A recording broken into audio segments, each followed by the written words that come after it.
Kuppam Telugu Desam party కార్యాలయంలో ఏర్పాటు చేసిన మీడియా సమావేశంలో మాట్లాడిన ఎమ్మెల్సీ కంచెల శ్రీకాంత్ సురేష్ బాబు మనోహర్ మాట్లాడుతూ ప్రజల్లో సానుభూతి రావడం కోసం జగన్ అనేక అడ్డదారులు తొక్కుతున్నారు. ఈ 5 ఏళ్లలో చేసిన అరాచకాలను ప్రజలందరూ గుర్తుపెట్టుకుని జగన్ను ఇంటికి పంపడానికి ప్రజలు సిద్ధంగా ఉన్నారు. ప్రతిపక్ష హోదా కూడా దక్కదేమోనని జగన్మోహన్ రెడ్డి గులకరాయి డ్రామాకు తెరతీశారు. సీఎం జగన్ పై రాయితో దాడి జరగడానికి ముందస్తు ప్రణాళిక ఏర్పాటు చేసుకున్నారు. దాడి జరిగిన క్షణాల్లో జగన్ పై దాడి చేశారని వైసీపీ నేతలు ఫ్లకార్డులతో నిరసన తెలిపారు. ప్రజల్లో సింపతి రావడం కోసం జగన్ను గంట పాటు అక్కడే ఉంచి చికిత్స చేశారని అన్నారు.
ముఖ్యమంత్రి క్యాన్వాయ్లో అంబులెన్స్ డాక్టర్స్ టీము అవన్నీ కూడా అవైలబిలిటీ ఉంటాయి.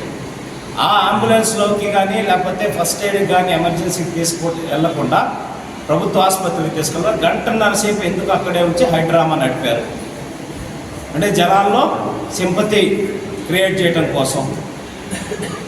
నిజంగా గులకరాయి పెట్టి కొడితే ఎవరైనా చనిపోతారా?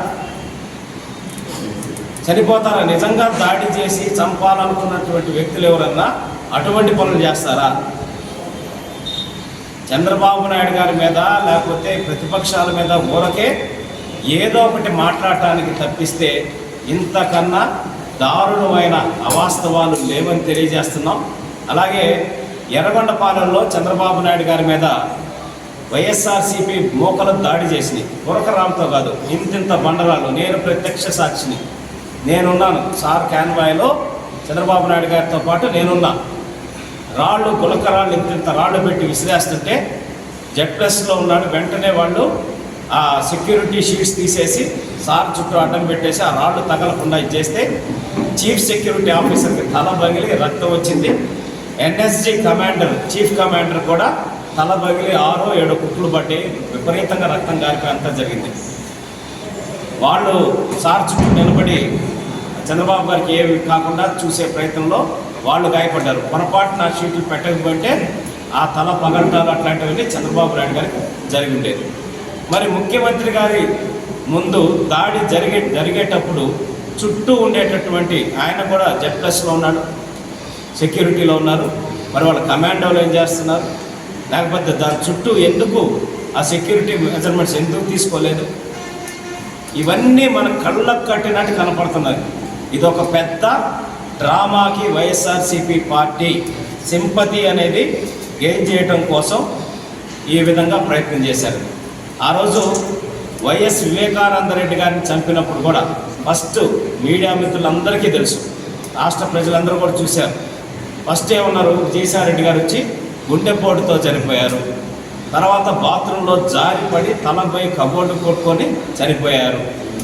సునీత రెడ్డి గారు వచ్చి పోస్ట్ మార్టం నిర్వహించమని చెప్పనేసి పట్టుబడితే అప్పుడు వాస్తవాలు బయటకు వచ్చినాయి.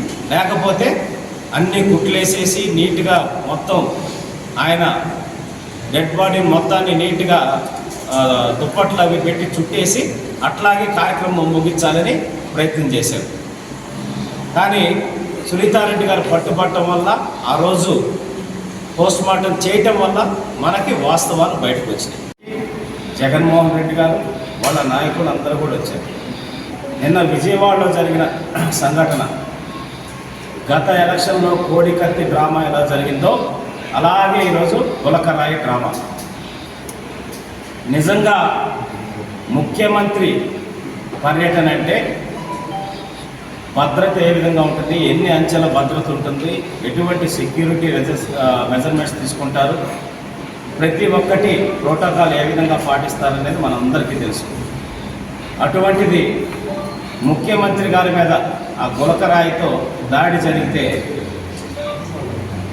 కరెక్ట్గా వాళ్ళు పోలీస్ డిపార్ట్మెంట్ కానీ లేకపోతే వైఎస్ఆర్సీపీ కార్యకర్తలు కానీ ఎక్కడి నుంచి వచ్చిందో చూస్తే 10 నిమిషాల్లో పట్టుకునేటటువంటి పరిస్థితి ఉంటుంది. అయినా కూడా ఎందుకు పట్టుకోలేకపోయారు అంటే భద్రతా వైఫల్యం అనుకుందాం. మరి భద్రతా వైఫల్యం అన్నప్పుడు డీజీపీని అలాగే ఇంటెలిజెన్స్ ఆంజనేయులు గారిని అలాగే విజయవాడ సిపి కాంతి రాణా టాటా గారిని వీళ్ళందరి మీద ఇమ్మీడియట్గా ఎలక్షన్ కమిషన్ చర్యలు తీసుకోవాలని మేము తెలియజేస్తాము. మేము ప్రజాస్వామ్యబద్ధంగా ప్రజల్లోకి వెళ్ళి పోరాడతామే తప్పిస్తే ఇట్లాంటి కుయుక్తులు కానీ ఇటువంటి చిల్లర పని కానీ తెలుగుదేశం పార్టీ చరిత్రలో ఎప్పుడు చేయబోరు అనేది ప్రజలందరికీ తెలుసు. కరెక్ట్గా ముఖ్యమంత్రి పర్యటనలో పవర్ సప్లై ఎందుకు లేకుండా పోయింది?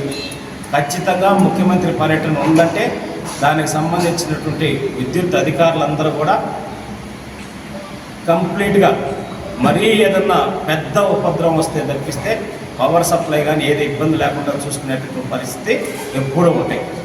దానికి ముందస్తు అధికారులకు అందరికీ సమాచారం ఇస్తారు, ఆ రూట్ మ్యాప్ ఇస్తారు, ఆ రూట్లో ఎటువంటి పవర్ ఇబ్బందులు లేకుండా చూసేటటువంటి విద్యుత్ సరఫరా సరిగ్గా ఉండేటట్టు చూసేటటువంటి పరిస్థితి వస్తుంది.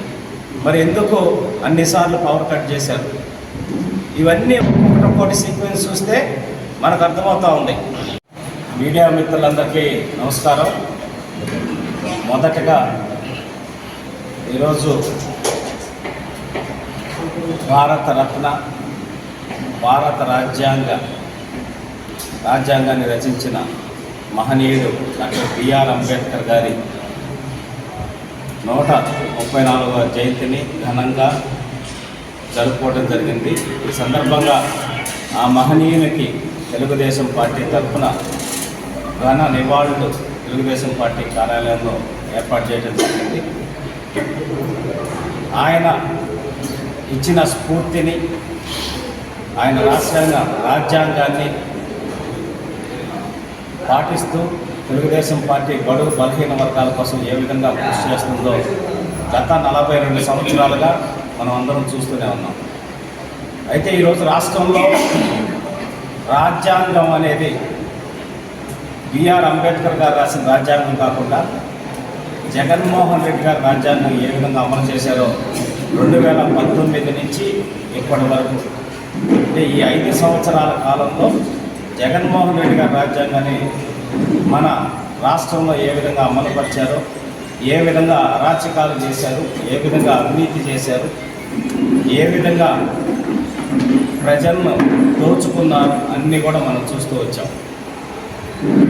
గత ఎన్నికల్లో 2019కి ముందు జగన్మోహన్ రెడ్డి గారు అంటే అధికారం కోసం ఏమి చేయడానికైనా ఆయన సిద్ధం అనేదానికి 2019కి ఎలక్షన్ల ముందు సొంత చిన్నాన్నని ఏ విధంగా అతి క్రూరంగా గొడ్డలితో నరికి ఏ విధంగా చంపించారో మనం చూసాం. ఆయన తమ్ముడు, ముఖ్యమంత్రి గారి తమ్ముడు, వాళ్ళ బాబాయి, అలాగే గంగిరెడ్డి అని ఇంకో అతను, వీళ్ళందరూ ముద్దాయిలుగా ఛార్జ్ షీట్లన్నీ వేసి కోర్టులో విచారణ అనేది కూడా జరిపి బెయిల్ తెచ్చుకుని అవినాష్ రెడ్డి నాన్న జైల్లో ఉండి మళ్ళీ బెయిల్ తెచ్చుకొని బయటకున్నారు. సిబిఐ ఛార్జ్ షీట్లు, ఎంక్వైరీ అంతా కూడా జరిగింది. మిగతా ఎవరి మీద జరగలేదు. నారాసుర రక్త చరిత్ర అని ఇంత పెద్ద హెడ్డింగ్తో సాక్షిలో వేశారు, అట్లాగే టీవీల్లో చూపించారు.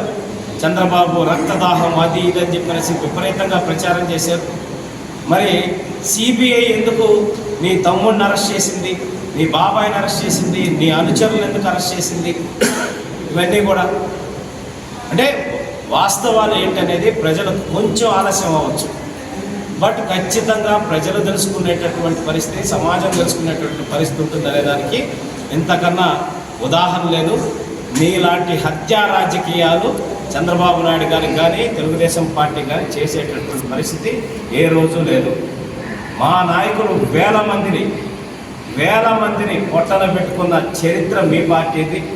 ఏనాడు హత్యా రాజకీయాలను ప్రోత్సహించకుండా పాత బస్తీల అల్లర్ల దగ్గర నుంచి రాయలసీమలో ఫ్యాక్షన్ కూడా తగ్గించాలని చెప్పనేసి అక్కడ కంపెనీలు పెట్టడం దగ్గర నుంచి, అలాగే పెద్ద పెద్ద ఫ్యాక్షన్ కుటుంబాలు 50 సంవత్సరాలు 60 సంవత్సరాలుగా ప్రత్యర్థులుగా ఉన్నవాళ్ళని కూడా కలిపి ఒక శాంతియుత వాతావరణం రాయలసీమలో తీసుకురావాలని ప్రయత్నం చేసిన వ్యక్తి నారా చంద్రబాబు నాయుడు గారు. ఇటువంటి చిల్లర డ్రామాలు చిల్లర పనులు మీకు మీ పార్టీకి చెల్లుతుంది తప్పిస్తే మర్డర్ అటెంప్ట్ అంటే చంద్రబాబు నాయుడు గారు మేము చేసింది. క్లైమోర్ మైల్ పేలి 30 అడుగులు ఎగిరి కింద పడ్డాడు ఆయన. అదే అటెంప్ట్, అది దాన్ని హత్యాయత్నం అంటారు. కోడికత్తోటి గీపించుకొని భుజం మీద, అట్లాగే లేకపోతే చిన్న గులకరాయితో కొట్టించుకొని దాన్ని హత్యాయత్నం లేకపోతే ఇంకెవరన్నా చేశారు తెలుగుదేశం పార్టీ వల్ల అనే దానికి 100% తీవ్రంగా ఖండిస్తున్నాం. అట్లాగే మీరు డ్రామా ఆడారనేది క్లియర్గా మేము అడిగిన ప్రతి పాయింట్లో కూడా అర్థమవుతుంది. 100% మీరు అప్పుడు కోడికత్తి డ్రామా ఎలా స్టార్ట్ చేశారు, ఈరోజు ఈ గులకరాయి డ్రామా చేశారు. మీరు ఎన్ని డ్రామాలు వేసినా, ఎన్ని సురభి నాటకాలు వేసినా, ఎన్ని వేషాలు వేసినా, ఎన్ని మేకప్లు వేసినా కూడా జనాలు మీకు ప్యాకప్ చెప్పడానికి సిద్ధంగా ఉన్నారు. కాబట్టి ఇప్పటికైనా ఇట్లాంటి చిల్లర పనులు మానుకొని ప్రజాక్షేత్రంలో ప్రజలు మద్దతు కోరే విధంగా ప్రయత్నం చేసి ఎన్నికల్లోకి పాల్గొనాలని మేము హితవు చెప్తున్నాం.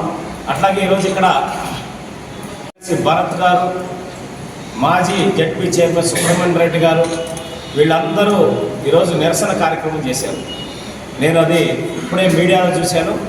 అసలు ఎలక్షన్ కోడ్ ఉండగా పర్మిషన్ ఉందా? ఒకటి అంబేద్కర్ విగ్రహం గారి దగ్గర నిరసన కార్యక్రమం చేయడానికి పర్మిషన్ ఉందా?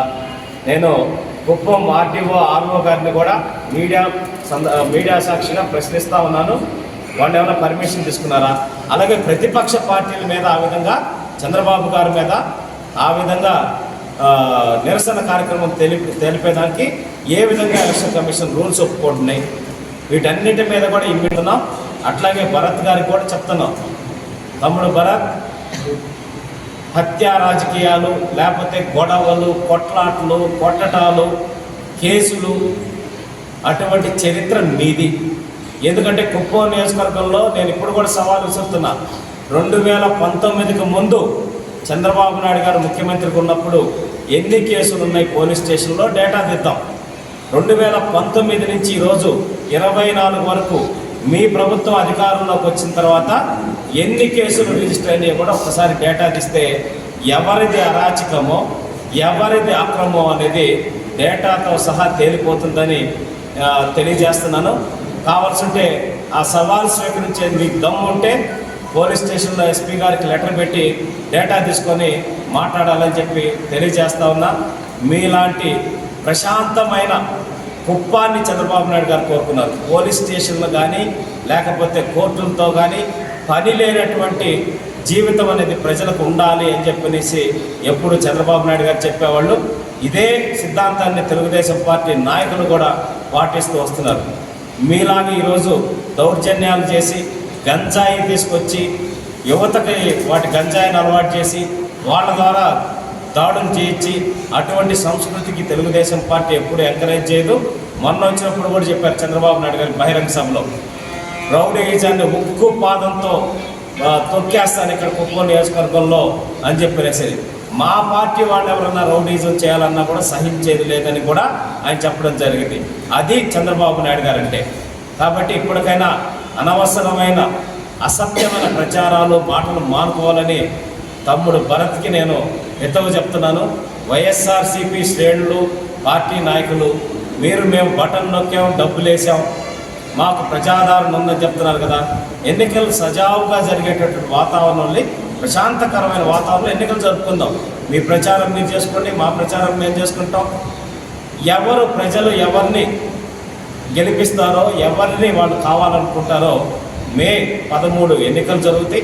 జూన్ 4 మరో కొత్త డ్రామాకి తెర తీశారు అని దానికి ఎగ్జాంపుల్గా వైఎస్ఆర్సిపి నాయకుడు జగన్మోహన్ రెడ్డి గారికి అత్యంత సన్నిహితుడు అవుతూ శ్రీధర్ రెడ్డి గారు మొన్న 4 రోజుల క్రితం కరెక్ట్గా ఒక పోస్ట్ పెట్టారు.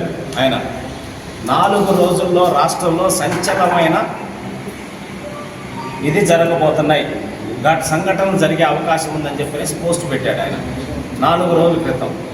ఆయన ముఖ్యమంత్రితో ఉన్న ఫోటోలు ఇవన్నీ చూడండి. ఆయన సుప్రీంకోర్టు న్యాయమూర్తులు అలాగే హైకోర్టు న్యాయమూర్తుల మీద అసభ్యకరమైన పోస్టులు లేకపోతే వాళ్ళని విమర్శిస్తూ పెట్టిన పోస్టుల మీద సిబిఐ కేసు బుక్ చేసి ఎంక్వైరీ చేస్తూ ఉంది సిబిఐ. అటువంటి వ్యక్తి 4 రోజుల క్రితం ఒక ఇటువంటి పోస్ట్ పెడితే ఎందుకు పోలీస్ అధికారులు అతని మీద చర్యలు తీసుకోలేదు? పోలీస్ అధికారులు అతన్ని ఎందుకు పిలిచి విచారణ జరపలేదు? అంటే ఎన్నికల మూడుని మార్చే సంఘటనను కూడా పెట్టాడు ఆయన. అంటే ఇది ముందస్తు ప్రణాళిక కాదా? నేను జగన్మోహన్ రెడ్డి గారిని అలాగే వైఎస్ఆర్సీపీ పార్టీని అందరినీ ప్రశ్నిస్తూ ఉన్నాం. ఇంత క్లియర్గా కరెక్ట్గా అది పెట్టిన 4 రోజులకి ఈ సంఘటన జరిగింది. మరి అటువంటి పోస్టు అంటే సమాజంలో విద్వేషపూరితమైన పోస్టులు పెట్టిన వారి మీద ఇమ్మీడియట్గా చర్యలు తీసుకోవటం కానీ వాళ్ళని పిలిచి విచారణ జరపడం కానీ ఎందుకు చేయలేదు? అంటే ఇది ముందస్తు ప్రణాళిక అనే దానికి ఇంతకన్నా ఉదాహరణ కోట్లేదు. అలాగే కరెక్ట్గా కొన్ని నిమిషాల్లోనే దాడి జరిగిన కొన్ని నిమిషాల్లోనే ప్లకార్డులు పట్టుకొని వచ్చేసారు రోడ్ల మీదకి.